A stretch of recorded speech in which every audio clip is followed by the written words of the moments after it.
행복한 안식일입니다. 그 세계 최고의 암 전문 병원이 미국에 있는 이 앤더슨 암센터라고 합니다. 참 자랑스럽게도 이 앤더슨 암센터에는 한국인 박사가 한 명 있는데요. 그 박사가 김의신 박사라고 합니다. 얼마나 대단한지 미국에서 뽑는 가장 최고의 의사의 자리에도 2번이나 뽑혔던 아주 유명한 의사입니다. 특별히 이분은 저는 뭐 잘 몰라서 이런 전문적인 용어를 말하는 게 조금 부담스럽지만 NK 세포라고 하는데 전 잘 모르겠습니다. 암을 공격하여서 우리의 몸에 이런 암의 저항력을 키우는 세포라고 그래요. 이 세포의 아주 권위자라고 합니다. 근데 이분이 여러 대상들을 놓고 과연 이 NK세포가 많은 부류가 누구인지를 조사를 한 이 연구 결과가 아주 흥미롭습니다. 본인도 매우 놀랬던 한 그룹이 있는데요. 그 그룹이 무엇이냐면, 물론 일반인들보다 신앙을 하는 그룹이 이 NK세포가 월등하게 많다는 연구조사를 그가 발표하기도 하였습니다. 그런데 이 김의신 교수가 발표한 내용 중에는 눈에 띄는 것이 바로 이것이에요. 신앙하는 사람들 중에서도 특별히 교회에서 찬양을 하는 성가대는 이 NK세포가 일반인들보다 무려 1000배가 많다는 것입니다. 한두 배가 아니라 무려 1000배랍니다. 오늘 저와 여러분들이 같은 찬양을 들으시면서 마음속에 1000배, 만배의 동일한 하나님의 은혜를 잊기를 간절히 바랍니다. 또 우리가 늘 이렇게 하나님을 찬양하는 기쁨 속에 또 함께 거하기를 주님의 이름으로 또한 간절히 축원합니다. 행복한 안식일이죠? 예, 참으로 행복한 안식일입니다. 오늘은 누가복음 16장의 마지막 이야기를 우리가 이야기하려고 합니다. 그런데 아직 성경을 펴지 마시고요. 잠깐 보시고요. 누가복음 16장에 있는 마지막 그 비유는 아주 유명한 비유입니다. 누구에 대한 비유이죠? 제가 이미 말씀드렸습니다. 나사로에 관한 비유입니다. 근데 지금 성경을 펼치지 않은 상태에서 나사로라고 하는 이름을 딱 들으면 혹시 이 중에서 어떤 나사로를 생각하시는 분들이 계실지도 모르냐면 예수님의 친구였던 그 나사로를 생각하시는 분도 계실지 몰라요. 근데 공교롭게도 이 신약에 나와 있는 두 나사로는 다 무엇으로 유명하냐면 둘 다 죽음으로 유명합니다.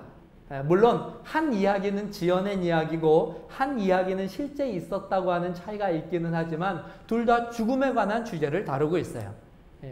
그래서 오늘 특별히 제가 누가복음 16장에 관한 말씀을 다루기 전에 오늘 제목은 두 나사로 이야기입니다. 그래서 첫 번째 시간으로 부활의 나사로를 좀 다루기를 원합니다. 왜냐하면 오늘 우리가 다루기를 원하는 누가복음 16장의 그 나사로에 관하여 다루기 전에 첫 번째 나사로, 우리가 잘 알고 있는 그 유명한 예수님의 친구 나사로와 관련된 이 죽음의 문제를 해결하지 않고서는 우리가 두 번째 주제를 다루는데 어려움이 있기 때문에 그렇습니다. 그래서 친절하게도 예수님이 그 이름을 둘 다 나사로인 사람을 통하여서 이런 주제를 다루어 주셨다는 것은 참으로 감사한 일입니다. 그래서 오늘은 누가복음 설교지만 요한복음에 있는 이야기를 중심으로 우리가 함께 말씀을 좀 살펴보기를 원합니다. 내세에 관한 성경의 가르침이 분명히 존재합니다.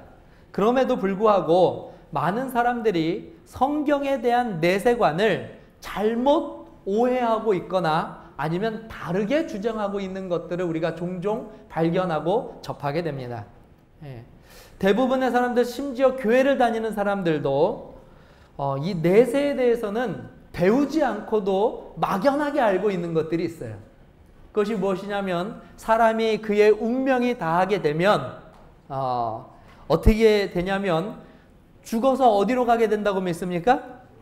그냥 막연히 아는 것이에요. 사람이 숨이 끊어지면 막연히 그들이 내세로 인도함을 받게 되는데, 그들이 내세함으로 인도함을 받을 때에는 조건이 있어요. 이 땅에서 착하게 산 사람들은 어디로 가게 되고요? 좋은 곳으로 가게 되고요. 그 좋은 곳이 기독교에서 말하는 천국이 될 수도 있고요. 혹은 다른 종교에서 말하고 있는 뭐 극락과 같은 곳이 될 수도 있습니다. 근데 제가 조금 다른 말씀이지만 장례 예배를 치르다가 한 번은 어떤 저희 성도님이 장례 예배 때 기도를 드려주시는데 극락 왕생하게 해달라고 말씀을 하시더라고요. 기도 가운데. 그래서 제가 그 기도를 듣고 깜짝 놀랐던 적이 있습니다. 저는 사실 극락 왕생이 무슨 표현인지 잘 모릅니다. 그러나 아마 그때 기도 가운데에서는 고인이 우리가 생각하는 내세관, 그저 막연히 생각하는 내세관으로 죽은 이후에 좋은 곳에 있기를 바라는 마음으로 기도하였다고 저는 생각합니다. 극락 혹은 천국, 어쨌든 좋은 곳으로 가고, 또 그렇게 살지 못한 자들은 어디로 간다고요? 나쁜 곳, 지옥이라든지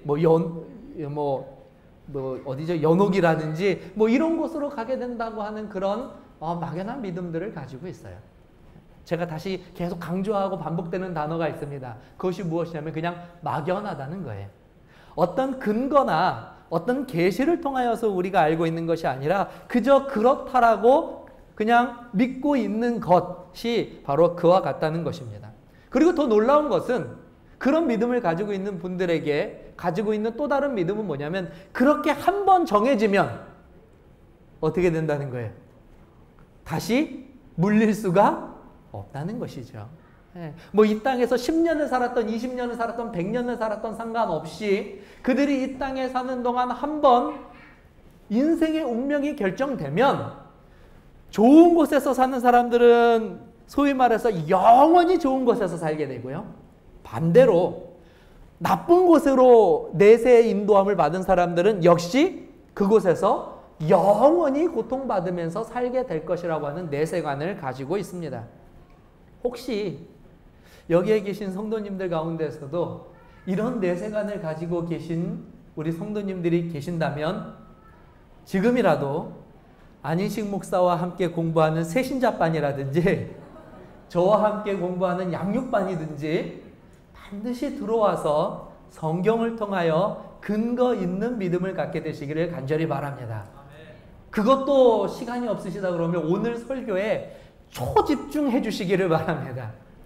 제가 오늘 그와 같은 말씀들을 좀 나누기를 원합니다.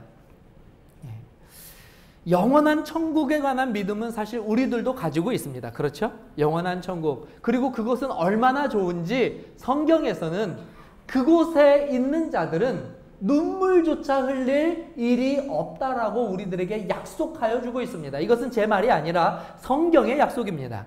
우리 계시록에 있는 말씀 찾아보겠습니다. 성경책 다 펴시고요. 계시록 21장 4절에 있는 말씀입니다. 성경책 다 펴시기를 부탁드리겠습니다. 계시록 21장 4절입니다. 줄을 치셔도 좋고요. 별표를 치셔도 좋습니다. 21장 4절 저는 참 좋아하는 말씀인데요. 함께 읽겠습니다. 시작. 모든 눈물을 그 눈에서 닦아주시니 다시는 사망이 없고 애통하는 것이나 곡하는 것이나 아픈 것이 다시 있지 아니하리니 처음 것들이 다 지나갔음이로라. 정말 좋은 나라죠? 조금 뜬금없지만 이 나라에 저와 여러분들이 반드시 있게 되기를 주님의 이름으로 축원합니다. 이 영원한 나라를 성경은 우리들에게 이야기해 주고 있고, 이 기쁨은 누구도 뺏어갈 수 없으며, 그리고 이 기쁨은 순간적이 아니라 영원할 것이라고 우리들에게 약속하여 주셨습니다. 왜냐하면 이 나라는 누가 통치하시는 나라예요? 이 나라는 하나님께서 통치하시는 나라예요. 그리고 그 나라에 가는 백성들은 누구냐면 그 통치를 인정하는 자들이 가게 되는 나라입니다. 그러니 그 나라에서는 누구도 이 기쁨을 빼앗길 자가 없다라는 것이 오늘 성경의 약속입니다. 그런데 중요한 사실은 이 나라 다 가고 싶으시죠? 그러면 어떻게 하면 갈 수 있을까요? 오늘 당장 갈 수 있다라고 믿는 잘못된 내세관은 내가 지금 당장 죽자마자 무엇할 수 있다는 거예요? 여기에 갈 수 있다라고 하는 믿음입니다. 그런데 안타깝게도 성경에서는요, 우리의 죽음은 우리가 즉시로 우리의 심판을 받을 수 있는 자리로 안내하는 그와 같은 기회가 아니라는 것입니다. 예. 그래서 가끔 장례식장에 가면 이것을 잘못 오해돼서 비롯된 그와 같은 말들을 듣게 됩니다. 예를 들어서 비록 사랑하는 가족을 내가 지금 잃었지만 저희 고인께서는 지금 더 좋은 곳에서 웃으면서 우리를 보고 계실 것입니다. 들어보셨죠? 네, 장례식장 가면 자주 듣는 말입니다. 지금 저희 아버지께서 어머니께서 아마 그래도 하늘에서 저희들을 보시면서 참 그런 표현들을 제가 들을 때마다 사실은 그런 막연한 믿음에 대해서 가슴이 아플 때가 있습니다. 물론 사랑하는 가족을 잃은 슬픔을 위로받을 수 있는 말이긴 하지만 신학적인 성경적인 잣대로 본다면 정확한 표현은 예수님이 오실 때까지 어디에 머물러 있는 것이 정확한 성경의 가르침입니까? 무덤에 머물러 있는 것이 정확한 표현인 것입니다. 우리는 예수님께서 공생의 기간에 가장 위대한 기적 한 가지를 알고 있습니다. 그것은 무엇이냐면 물론 예수님이 있는 동안에 불치병에 걸린 사람들의 병들을 고쳐준 내용도 물론 기적적이고 무리를 걸으신 것도 기적적이지만 기적 중의 기적은 무엇이냐면 죽은 자를 다시 살리신 기적입니다. 그 대표적인 인물이 누굽니까? 바로 나사로입니다. 이미 그 당시 사람들은 다 알고 있었던 것은 무엇이냐면 예수님께 가기만 하면 어떤 병에 걸린 자들이라고 할지라도 그 병이 예수님 심지어 그분의 옷자락만 만져도 그들의 병이 무엇할 것이라는 것이에요. 나을 것이라는 그 당시에 믿음이 있었습니다.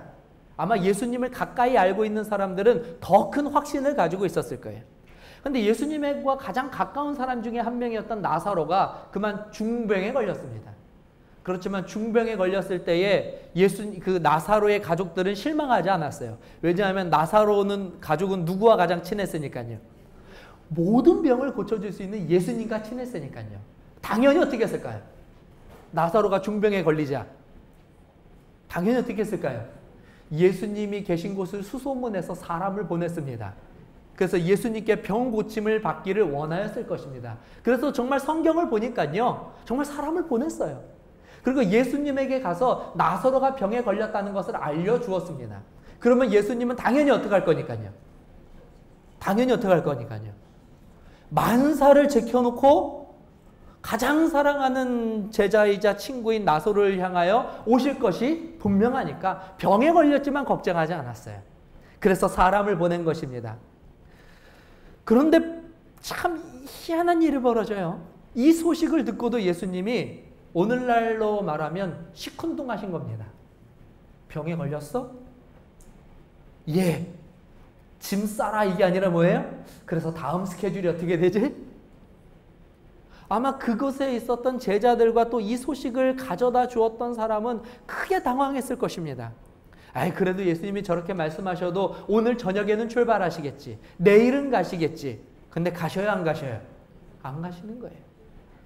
그렇게 예수님이 기다리다가 결국에는 한 소식을 듣게 됩니다. 그 소식은 무엇이냐면 결국 나사로가 그 병에 걸려서 죽었다는 것이에요. 예수님이 이 소식을 아셨어요. 우리 성경책 다 펼쳐보시기 바랍니다. 요한복음 11장 11절에서 14절입니다. 요한복음 11장 11절에서 14절입니다.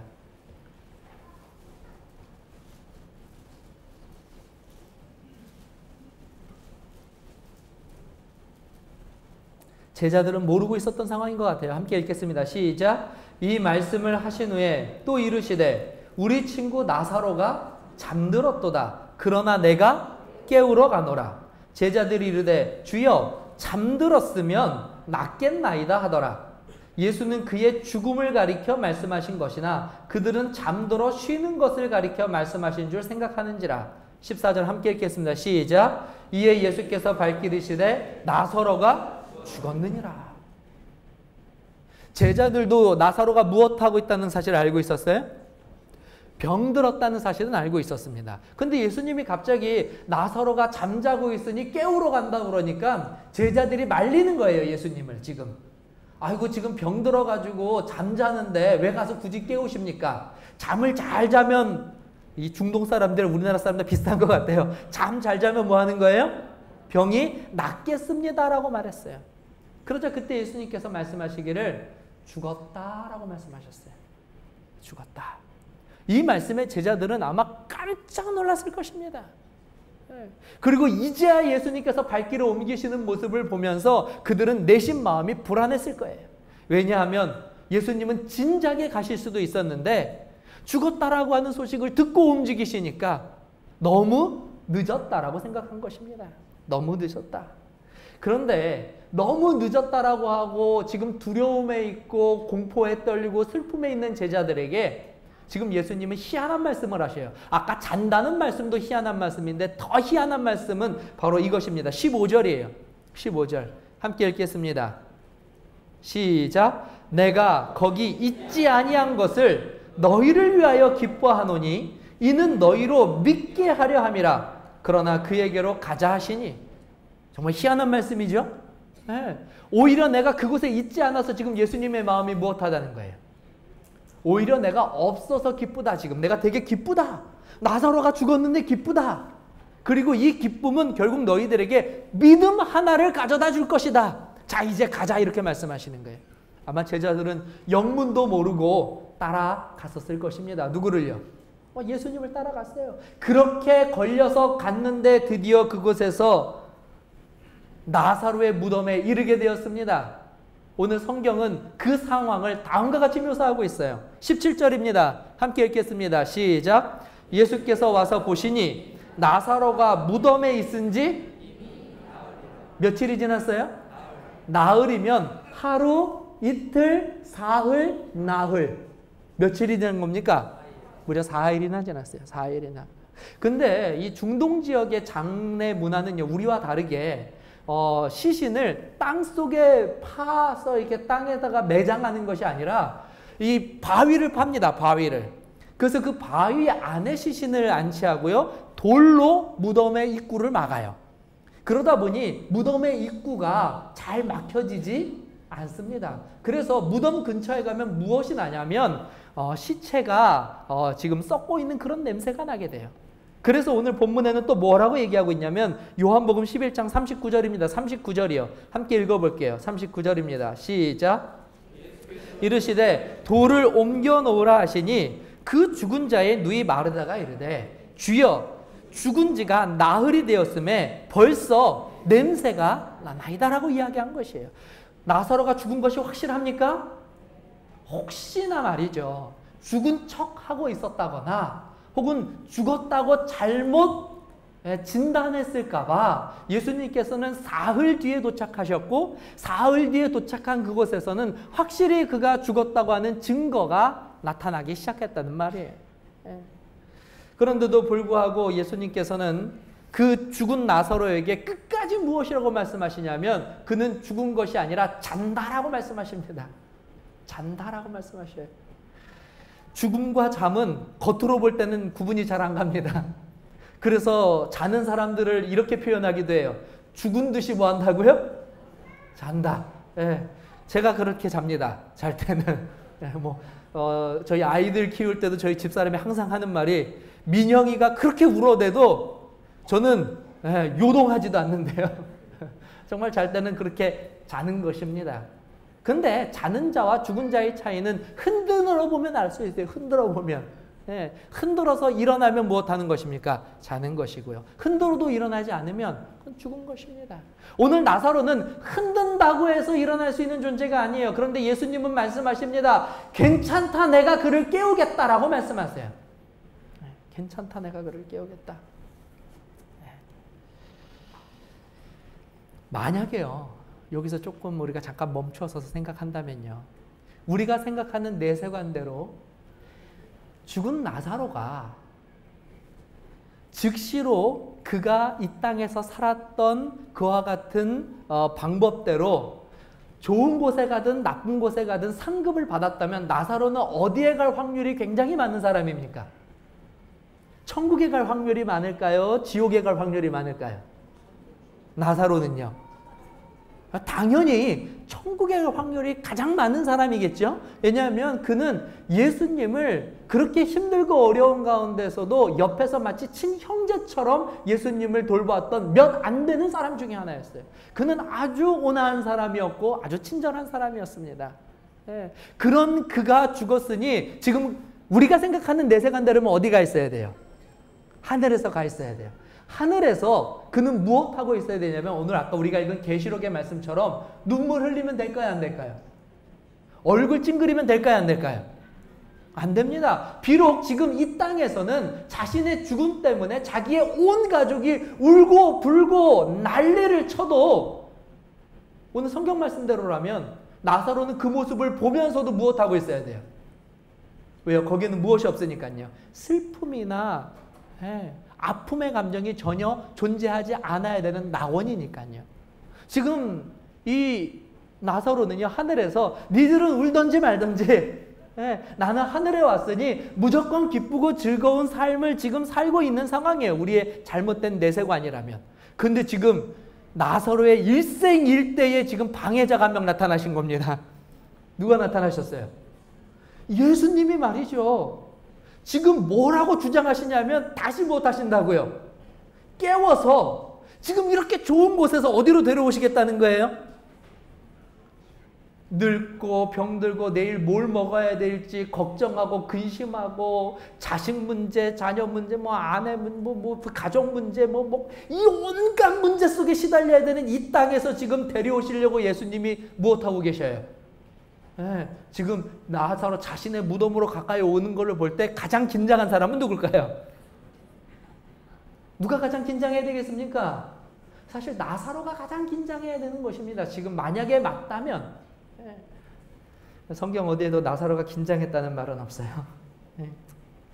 여하튼 다시 나사로의 이야기로 돌아가서 요한복음 11장 23절에 예수님께서는 말씀하십니다. 예수께서 이르시되 내 오라비가 다시 살아나리라. 무엇하라고요? 다시 살아나리라.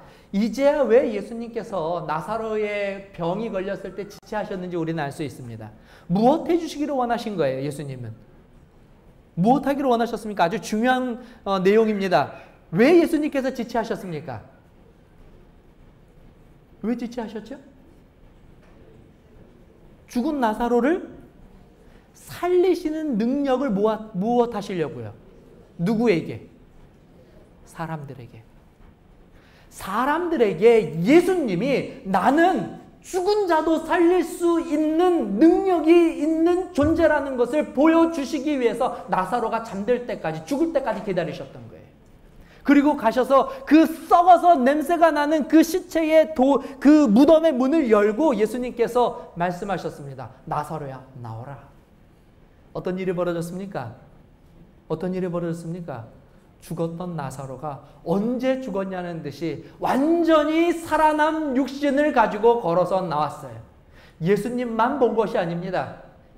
그곳에 장례를 치르기 위하여 모였던 그 동네의 모든 사람들이 이 엄청난 기적을 보았어요. 그러면서 예수님께서 말씀하십니다. 이렇게 말씀하시는 거예요. 우리가 너무나 잘 알고 있는 말씀입니다. 나는 부활이요 생명이니 누구든지 나를 믿는 자는 무엇 하겠다고요? 죽지 않겠다고요. 이 말씀을 그때 하신 것입니다. 그때 하신 것이에요. 무릇 살아서 나를 믿는 자는 영원히 죽지 아니하리니. 이 말씀이 그저 공수표가 아니라는 것을 보여주신 거예요. 공수표가 아니라는 걸 보여주셨어요. 그리고 말씀합니다. 이것을 내가 믿느냐? 그 당시 사람들은 예수가 누구인지 몰랐습니다. 그분을 믿는다는 것이 우리들에게 궁극적으로 어떤 의미를 가져다 주는지를 알지 못했어요. 그런 믿음이 없었다는 것입니다. 그래서 예수님께서는 그 믿음을 보여줄 수 있어서 나사로가 죽었지만 기뻐하셨던 거예요. 그리고 그 믿음을 주기 위하여 이 자리에 오신 것입니다. 그리고 많은 사람들의 눈앞에서 생명의 능력, 부활의 능력을 실제로 보여주셨습니다. 그래서 그 당시에 있었던 사람들이 그것을 보고 예수님이 누구시라는 것을요, 생명의, 부활의 하나님의 사실을 믿게 되었다는 사실이에요. 한번 따라해 보시기 바랍니다. 부활의 신앙. 다시요. 부활의 신앙. 그러므로 그때 이후로 모든 그리스도인들이 가져야 될, 변치 않아야 될 믿음이 하나 있습니다. 그것은 무엇이냐면 바로 부활의 믿음입니다. 부활. 죽어도 무엇하겠고요? 살겠고. 죽어도 살겠고. 그럼에도 불구하고 오늘날 이 믿음을 해치려고 하는 마귀는요, 이 부활의 신학에 어떠한 오류를 갖다 집어넣어 놓았냐면 영혼 불멸이라고 하는 오류를 갖다가 넣어 놓았습니다. 육신은 죽을지라도 우리의 영혼은 무엇한다고요? 죽일 수가 없어서 영원히 그 육신이 존재하여서 살 수 있다라고 하는 거짓된 믿음. 즉 생명에 하나님이 없어도 우리는 죽어도 무엇할 수 있다는 믿음. 죽어도 무엇할 수 있다는 믿음이요? 죽어도 살 수 있다는 믿음. 누가 없이도요? 예수님이 없이도. 그것을 제일 먼저 주창한 자가 마귀입니다. 그래서 마귀가 선악과를 먹을 때 물어본 것이에요. 이거 먹으면 어떻게 되냐고. 그랬더니 뭐라 그랬어요? 하와가 죽을까 하노라 이렇게 얘기했어요. 하나님은 뭐라고 말씀하셨습니까? 반드시 죽으리라 말씀하셨어요. 근데 마귀의 유혹을 받은 하와는 죽을까 하노라 하였다라고 이야기했어요. 마귀는 뭐라고 얘기했는지 아십니까? 하나님은 반드시 죽는다. 하와는 죽을까 하노라. 마귀는요, 정령 죽지 아니하리라고 이야기하였어요. 그 거짓이 오늘날까지 우리들에게 남아있어서 여전히 하나님을 믿지 않는 자들도 죽어도 살 수 있다라고 하는 거짓된 믿음을 가르쳐주고 예수를 의지하기보다는 자신을 의지하는 삶을 사는 교만하고 이기적인 어리석음을 갖고 살 수 있도록 만들어준 거짓된 용기, 그것이 무엇이냐면 바로 영혼 불멸에 관한 것입니다. 영혼 불멸에 관한 것입니다. 다시 한번 말씀드리지만 오늘 예수가 없는 자들은 죽어서 자손들이 차려주는 제사상 밥을 결코 먹을 수가 그것 가지고 슬퍼하실 필요 없어요. 오늘 우리가 예수님을 믿게 된다면 우리는 다시 예수 그리스도의 그 부활의 능력으로 말미암아 일어나게 될 것입니다. 무엇에서요? 죽음에서요. 그리고 그분께서 우리를 위하여 마련하여 주신 새 하늘과 새 땅에서 영원히 행복하게 살게 될 것이라는 것이 성경이 오늘 우리들에게 약속한 유일한 내세관입니다. 그것이 유일한 내세관이에요. 만약에 이 잘못된 내세관을 우리가 믿게 된다면 우리는 수많은 오류들을 만들어낼 수밖에 없어요. 그 첫 번째 오류가 무엇이냐면 죽자마자 우리가 어디에 가게 된다면, 하늘에 가게 된다면 그 하늘에서 오늘 우리는 이 땅의 모든 슬픔들을 외면한 채 살아가야 돼요. 외면한 채. 왜냐하면 우리가 지금 나사로, 이제 우리가 다음 주에 살펴볼 누가복음 16장의 나사로 이야기를 보니까요, 천국에 있는 사람이 지옥에 있는 사람과 대화도 해요. 네. 그리고 서로 쳐다보면서 이야기하고 심지어 요청도 합니다. 지옥에 있는 사람이 뭐라고 요청하냐면, 나는 지금 이렇게 힘들고 괴로운 상황에 있지만 내 자손들은 정신 좀 차리라고 누구 좀 보내주십시오 라고 이야기하는 그런 대화의 내용들이 심지어 등장하기도 해요. 그런 엉터리 오류를 막을 수가 있습니다. 두 번째로는 잘못된 내세관을 갖게 되면 죽은 자들을 마치 무엇화시킬 수가 있냐면 신격화시킬 수가 있습니다. 역시 장례 예식장에서 우리가 자주 들을 수 있는 말인데요. 우리 아버지께서, 우리 어머니께서 저희를 참 많이 사랑하셨는데 이제 그분들이 좋은 곳에서 우리들을 위해서 많이 도와주실 것이라고 믿습니다 라고 하는 믿음. 결국 어떠한 믿음입니까? 어떠한 믿음이에요? 죽어서 무엇이 될 수 있다는 거예요. 사람의 능력을 뛰어넘는 어떤 존재가 될 수 있다고 하는 그런 막연한 믿음을 갖게 된다는 것이죠. 그런 면으로 찾아보면 혹시 지금 나의 형편과 상황이 잘 좋지 않으면 저의 조상들 혹은 우리의 조상들은 나를 사랑하지 않는 게 분명합니다. 만약 그 믿음이 맞다면요. 우리들의 삶에 일어나는 온갖 불행하고 힘들고 괴로운 일이 있다면 심지어 나의 어머니 아버지마저도 지금 하늘이 너무나 좋은 나머지 나를 무엇하고 사는 거예요? 잊고 사는 것이라고밖에 이야기할 수가 없다고 하는 사실이죠. 그런데 사실 그럴 일은 결코 그것이 사실이라면 있을 수 없습니다. 그런 일은 결코 있어요. 어떻게 부모가 자식의 잘 되는 것을 노력하지 않고 지낼 수가 있겠어요. 그렇죠? 그러므로 오늘 우리의 그런 막연한 잘못된 믿음과 잘못된 지식들은 다 내려놓게 되시기를 바랍니다. 오늘 성경이 우리들에게 유일하게 약속하고 또한 우리들에게 이야기하여 주는 우리의 분명한 내세에 관한 부분은 무엇이냐면 모든 죽은 자들은 주님이 오시는 그날까지 소망을 품고 무덤에서 자고 있다고 하는 사실입니다. 누구만이 깨워주실 수 있어요? 누구의 음성만이요? 온 우주를 창조하신 우리의 하나님의 음성 외에는 결코 그들을 깨울 수 없을 것입니다. 그러므로 오늘 저와 여러분들은 이 땅을 살아가는 동안 잘못된 내색 안에 매여서 살아가는 것이 아니라 오직 예수를 내 개인의 구주로 영접하는 그 일에 저와 여러분들의 삶을 지혜롭게 믿음으로 열매 맺게 되시기를 간절히 바랍니다. 그것이 오늘 저와 여러분들이 해야 할, 또 할 수 있는 최고이자 최선의 지혜이며 하나님께서 우리에게 주신 선물입니다. 오늘 말씀의 결론은 그러므로 이것입니다. 한번 따라해 보시기 바랍니다. 부활의 신학이, 부활의 신학이, 다시요. 부활의 신학이 진짜 믿음이다. 오늘 이 믿음을 갖게 되시기를 바랍니다. 그래서 누구도 우리의 믿음을 빼앗아갈 수 없도록 세상에서 만연하는 온갖 잘못된 이론과 잘못된 마귀의 유혹에서 저 여러분들이 안전하게 거하게 되시기를 간절히 바랍니다. 사실 제가 요즘 양육방과 또 TBA를 계속하면서 약간 성경 공부식으로 좀 설교를 좀 준비해 봤어요. 그래서 성경 구절들도 좀 찾아가면서 잠자는 자들의 상태는 이런 것입니다라고 쭉 설명을 드리고 싶지만 오늘 과감하게 그 내용은 좀 빼도록 하겠습니다. 왜냐하면 제가 설교 시간 전반에도 말씀드렸듯이 이거 다 말씀드리면 양육반과 새신자반의 성도수가 줄어들까 봐 조금 더 진지하게 시간을 갖고 이 문제에 관심이 있으신 분들은 와서 문을 두드리게 되시기 바랍니다. 한 가지 약속드리는 것은요, 저희 태닝교회 어떤 목사들도 이것을 귀찮아하는 목사들은 없습니다. 그러니까 꼭 이 문제에 혹시 어려움이 있거나 질문이 있으신 분들은 반드시 와서 이 문제를 함께 깊이 나누는 시간들을 갖게 되시기를 바랍니다.